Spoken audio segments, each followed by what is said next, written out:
Despiertas en la penumbra del amanecer. Abres los ojos lentamente, todavía atrapado entre el mundo de los sueños y el mundo que llamas real. La habitación está ahí, exactamente donde la dejaste anoche. La pared blanca con sus imperfecciones conocidas. El techo que has mirado 1000 veces. El mundo intacto, esperándote como siempre ha esperado. Todo parece sólido como roca antigua, estable como montaña inmóvil, incuestionable como ley física que gobierna el universo desde el principio de los tiempos. Has vivido en este mundo toda tu vida sin dudar de su existencia fundamental, sin cuestionar su naturaleza más profunda.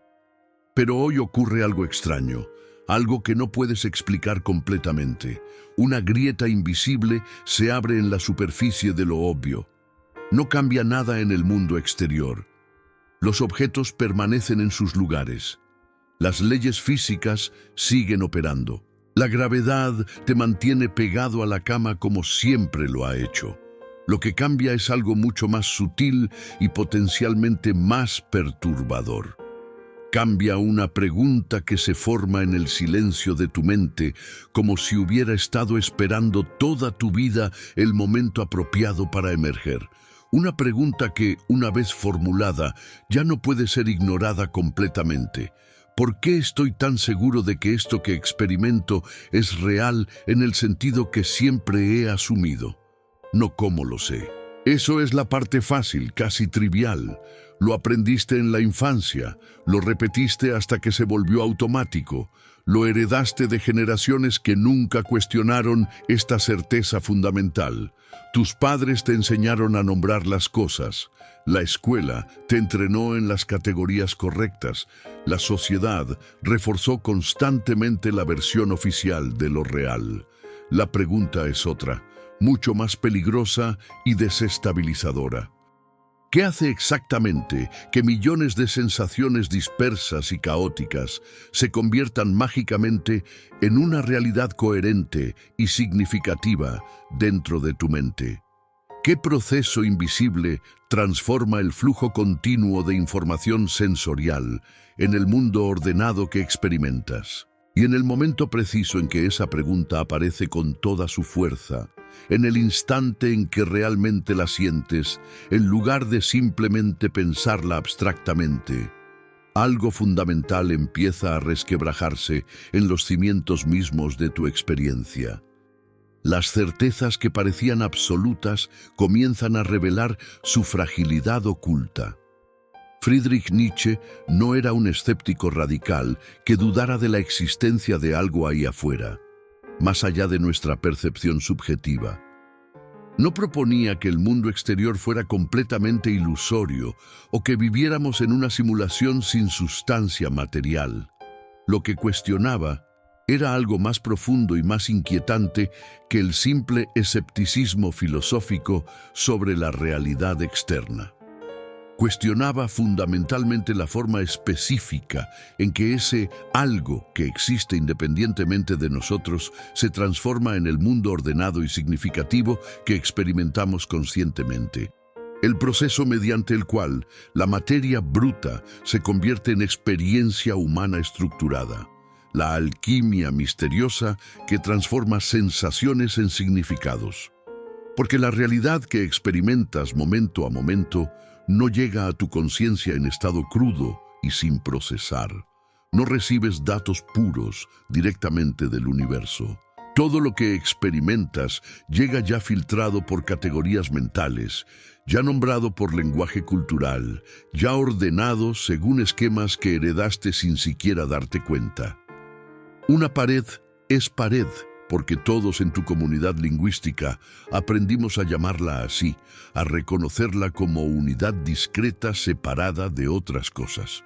El tiempo es tiempo porque heredamos colectivamente esa manera particular de dividir la experiencia continua en pasado, presente y futuro. Tu identidad personal existe como algo coherente porque fue repetida narrativamente hasta fijarse como si fuera esencia inmutable. La realidad en el sentido del mundo ordenado y significativo que experimentas, no se impone simplemente desde afuera con autoridad indiscutible. Se acuerda colectivamente, se negocia culturalmente, se construye socialmente a través de procesos que operan mayormente por debajo del umbral de conciencia individual. Es producto de consenso implícito más que de percepción directa de verdades objetivas preexistentes. Y lo más inquietante de todo, lo que realmente perturba cuando lo comprendes visceralmente, nadie firmó ese acuerdo conscientemente.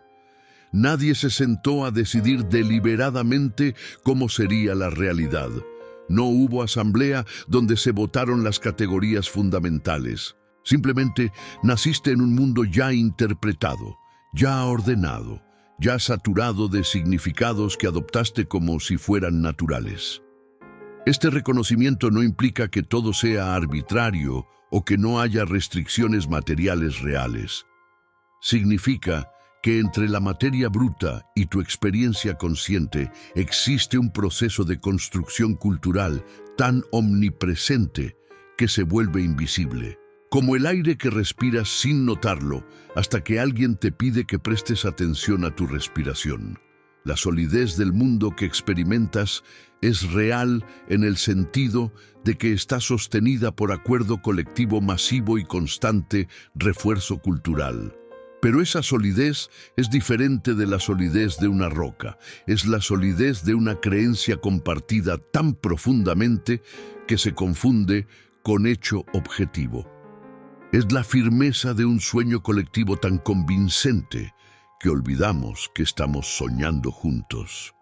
Antes de que pudieras pensar conscientemente sobre el mundo, ya hablabas sobre él usando categorías que no inventaste. Antes de que pudieras decidir cómo interpretar tu experiencia, ya nombrabas las cosas según esquemas que te fueron transmitidos. El lenguaje llegó primero, estructurando tu mente antes de que tuvieras mente suficientemente desarrollada para cuestionar esa estructura. El lenguaje no describe neutralmente un mundo preexistente que está ahí independientemente de cómo hablamos de él. Esto es la ilusión que todos compartimos, que las palabras son simplemente etiquetas que pegamos a cosas que ya estaban completamente definidas antes de que las nombráramos. Pero la realidad es mucho más compleja y perturbadora que esta imagen ingenua. El lenguaje fabrica activamente el mundo que experimentas al proporcionar las categorías fundamentales a través de las cuales puedes pensar. No puedes pensar fuera del lenguaje. No puedes experimentar conscientemente algo para lo cual no tienes palabras o conceptos. Tu experiencia está literalmente estructurada por las posibilidades que tu lenguaje hace disponibles. Nietzsche entendió algo que incomoda profundamente incluso hoy a quienes se consideran pensadores sofisticados. Las palabras no son herramientas neutrales que usamos objetivamente para comunicar verdades preexistentes. Cada palabra es una interpretación que se solidificó históricamente, una forma particular de ver que se volvió obligatoria para todos los que hablan ese idioma. Cuando dices bien y es mal, no estás simplemente describiendo hechos morales que existen independientemente en el universo como propiedades objetivas de las acciones. Estás activando automáticamente siglos de domesticación moral, de negociación cultural, de luchas de poder que se sedimentaron en esas palabras. Estás repitiendo juicios de valor que fueron construidos históricamente por razones específicas que probablemente desconoces. La realidad humana, el mundo de significados en el que realmente vives, no se construyó con ladrillos físicos que puedes tocar y medir. Se construyó con conceptos, con distinciones lingüísticas, con categorías mentales que se transmitieron de generación en generación hasta parecer naturales e inevitables. El edificio de tu experiencia consciente está hecho de lenguaje solidificado. Esto significa que diferentes lenguajes literalmente construyen diferentes mundos experienciales. no solo describen el mismo mundo de maneras distintas, sino que hacen posibles diferentes formas de experiencia consciente. Un idioma que tiene 50 palabras para nieve permite experiencias de nieve que son imposibles en un idioma que tiene solo una palabra. No es solo cuestión de descripción, sino de construcción experiencial. El lenguaje opera como arquitecto invisible que diseña los espacios mentales en los que vives sin que notes su presencia constante. Como arquitectura física que determina cómo te mueves por un edificio sin que pienses conscientemente en las paredes que guían tu camino, el lenguaje determina cómo te mueves mentalmente por la experiencia sin que notes las categorías que guían tu pensamiento. Esta comprensión tiene implicaciones radicales. Si el lenguaje construye tu experiencia, entonces cambiar tu lenguaje puede literalmente cambiar tu mundo. No metafóricamente, sino literalmente. Nuevas palabras hacen posibles nuevas experiencias. Nuevas distinciones conceptuales revelan aspectos de la realidad que antes eran invisibles. El mundo se expande cuando expandes tu vocabulario conceptual. Pero también significa que estás más profundamente condicionado de lo que probablemente has reconocido. Cada pensamiento que tienes está estructurado por categorías lingüísticas que no elegiste. Cada experiencia que nombras está siendo forzada a encajar en esquemas conceptuales que heredaste. Tu mente no es tan libre como imaginas. Está habitando estructuras lingüísticas que la preceden y la determinan.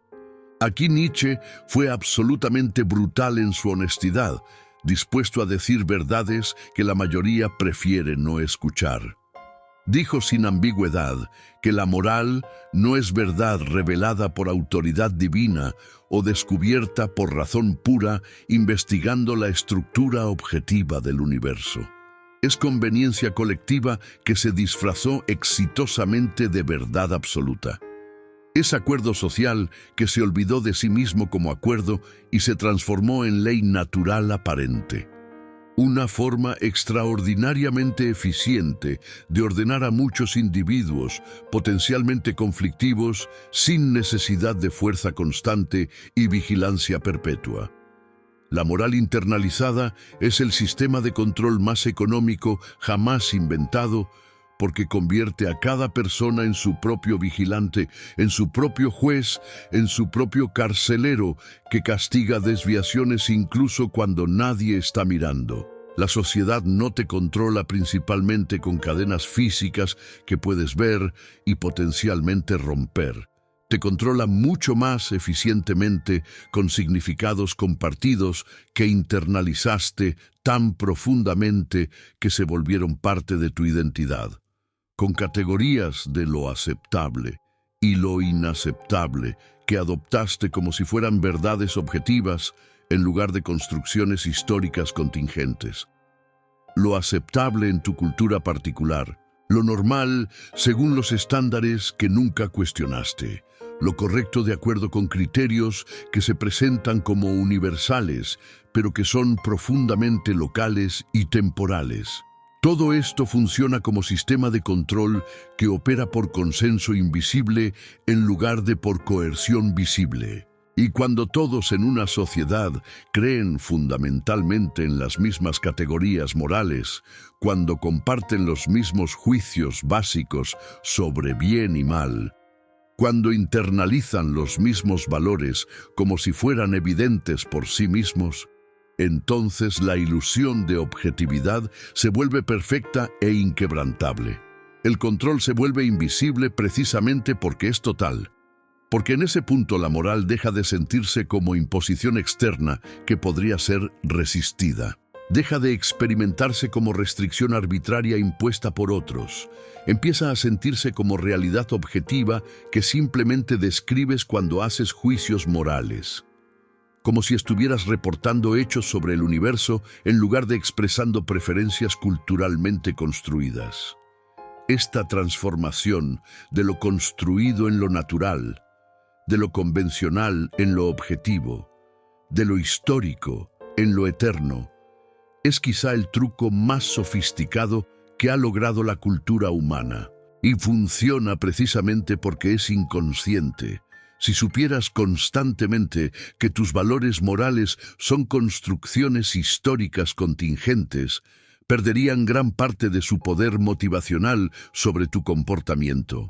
Nietzsche no estaba argumentando que toda moral sea igualmente arbitraria o que deberíamos abandonar toda restricción ética. Estaba señalando que nuestros sistemas morales específicos tienen genealogías que podemos rastrear, orígenes históricos que podemos investigar, funciones sociales que podemos analizar. No son revelaciones de verdades eternas, sino productos de procesos históricos específicos. Esta comprensión no elimina la necesidad de ética, pero sí transforma radicalmente nuestra relación con ella. Si sabemos que nuestros valores son construcciones históricas, entonces podemos evaluarlos conscientemente. ¿Estos valores sirven a la vida o la niegan? ¿Fomentan florecimiento o imponen limitación? ¿Son herramientas útiles para coordinar comportamiento social o son cadenas que restringen innecesariamente el potencial humano? La pregunta ya no es ¿cuál es la moral verdadera?, sino ¿qué tipo de vida hacen posible estos valores particulares? La evaluación se vuelve pragmática en lugar de metafísica. Se enfoca en consecuencias reales en lugar de en supuestas verdades absolutas. Esto abre espacio para experimentación moral consciente en lugar de obediencia ciega a tradiciones que nunca fueron cuestionadas. Mira cuidadosamente a tu alrededor cuando estés en un espacio público lleno de gente. Observa con atención antropológica cómo las personas se mueven a través del mundo, qué cosas desean con intensidad, qué situaciones temen evitar, qué consideran éxito digno de ser celebrado, qué define para ellos una vida bien vivida. Y luego hazte la pregunta más incómoda de todas. ¿Realmente elegiste conscientemente esos mismos deseos, miedos y definiciones de éxito? ¿O simplemente estás reproduciendo automáticamente el guión cultural que aprendiste observando a otros desde que eras niño pequeño sin capacidad crítica? ¿Cuánto de lo que consideras tu vida es realmente tuyo en algún sentido auténtico?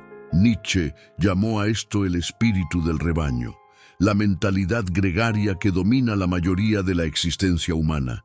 Y es crucial entender que no lo hacía porque pensara que la gente es estúpida o inherentemente inferior. No era cuestión de inteligencia individual, sino de algo más profundo y más universal.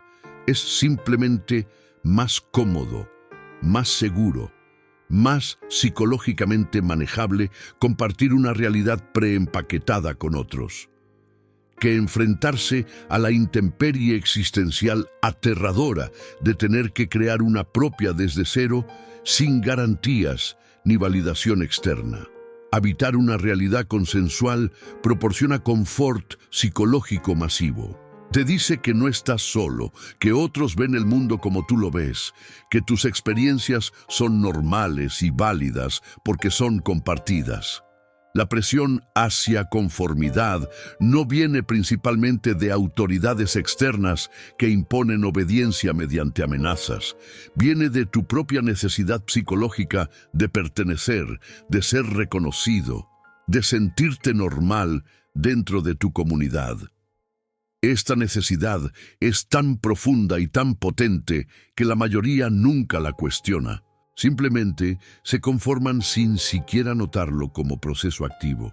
El espejo social funciona constantemente, reflejándote de vuelta una imagen de quién eres basada en cómo otros te perciben y evalúan. Y gradualmente, imperceptiblemente, comienzas a vivir para ese espejo en lugar de desde tu centro vital auténtico. Ajustas tu comportamiento para optimizar la imagen reflejada. Te conviertes en producto de las miradas ajenas. Este proceso comienza temprano en la infancia, cuando tu identidad aún está formándose y eres completamente dependiente de cuidadores adultos. Aprendes rápidamente qué versiones de ti mismo reciben aprobación y cuáles generan rechazo.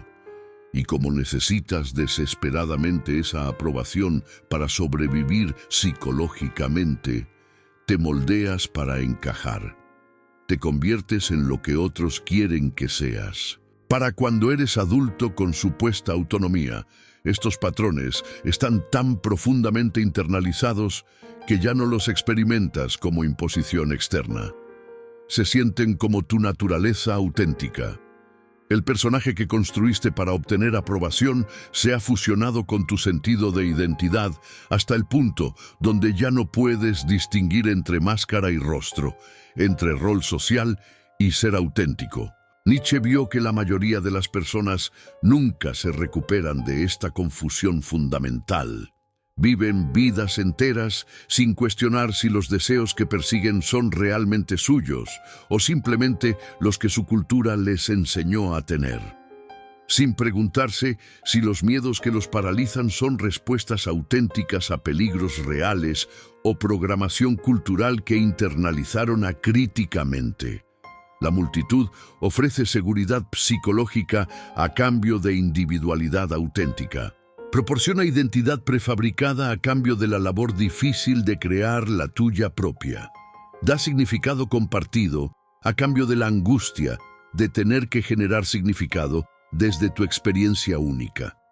Es un intercambio que la mayoría acepta sin siquiera reconocerlo como intercambio.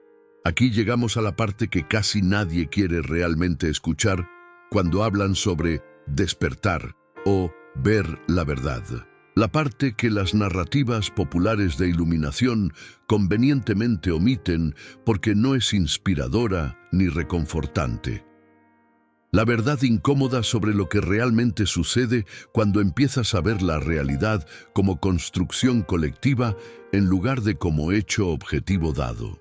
Cuando comienzas genuinamente a ver cómo la realidad es construida culturalmente, cuando reconoces visceralmente que todo lo que considerabas sólido y objetivo es en realidad interpretación consensuada, no te vuelves inmediata y mágicamente libre como prometen las filosofías pop.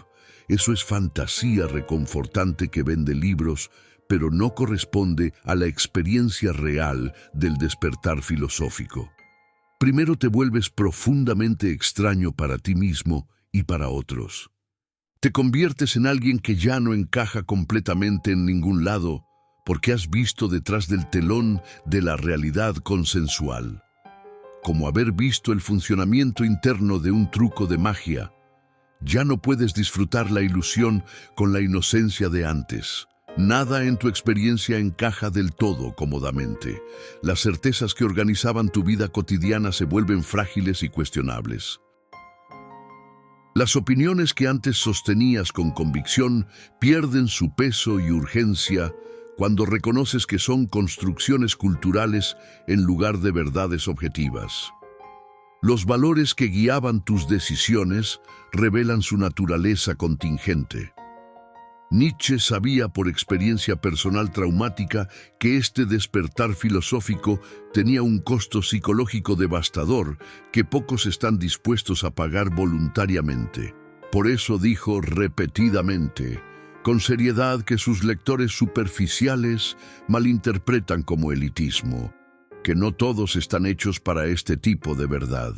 No porque sean inferiores, sino porque requiere recursos psicológicos extraordinarios. Porque ver claramente que la realidad consensual es ficción, compartida sofisticada, te deja literalmente sin suelo existencial estable bajo tus pies.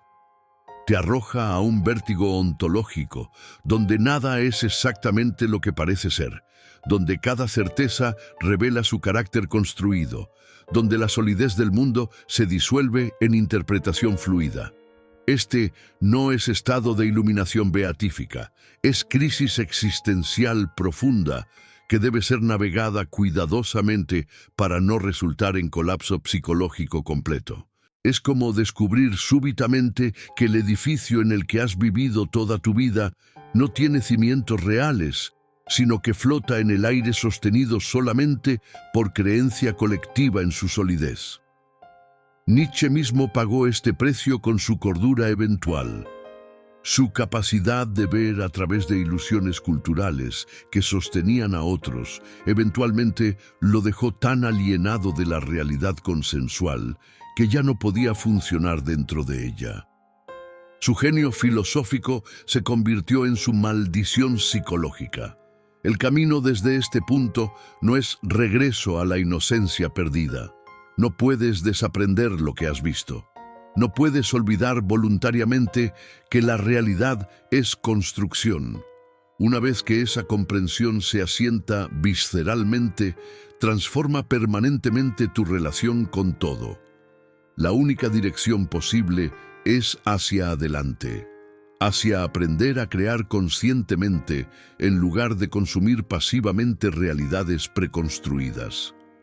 Hasta que aprendes trabajosamente a caminar sin el suelo de certezas absolutas, hasta que desarrollas capacidad de crear significado sin garantías externas, hasta que te vuelves capaz de sostener la paradoja de participar en construcciones colectivas sin creer literalmente en ellas, permaneces en territorio peligroso entre dos mundos. Friedrich Nietzsche no propuso destruir la realidad consensual que sostiene la vida social como si fuéramos a vivir mejor en caos total, sin estructura compartida. Eso sería malentendido infantil de su filosofía. Propuso algo mucho más radical y exigente que simple destrucción nihilista: asumir responsabilidad consciente de crear sentido en lugar de consumirlo pasivamente como producto prefabricado. Si la realidad como la experimentas es fundamentalmente interpretación cultural, construida colectivamente en lugar de hecho objetivo dado, entonces vivir auténticamente no puede ser cuestión de obedecer pasivamente estructuras heredadas como si fueran naturales e inevitables. Debe ser proceso activo de interpretar conscientemente, de elegir deliberadamente qué significados adoptar y cuáles rechazar. No repetir automáticamente valores que otros crearon para propósitos que ya no recuerdas. No heredar acríticamente significados que fueron útiles en contextos históricos diferentes, pero que pueden no servir a tu situación actual. No vivir en piloto automático reproduciendo patrones culturales sin examinarlos conscientemente. Crear tu propia forma distintiva de mirar el mundo y de moverte por él. Desarrollar tu propio estilo único de existencia que expresa tu vitalidad particular, en lugar de conformarse a moldes prefabricados. Participar activamente en la construcción colectiva de realidad, en lugar de ser simplemente producto pasivo de ella. Eso, para Nietzsche, era el verdadero acto de poder auténtico, no dominar a otros, sino autodeterminarse conscientemente. No imponer tu voluntad en el mundo externo, sino crear coherencia interna, que no dependa de validación externa constante. No buscar control sobre circunstancias, sino desarrollar libertad interior, que persiste bajo cualquier circunstancia.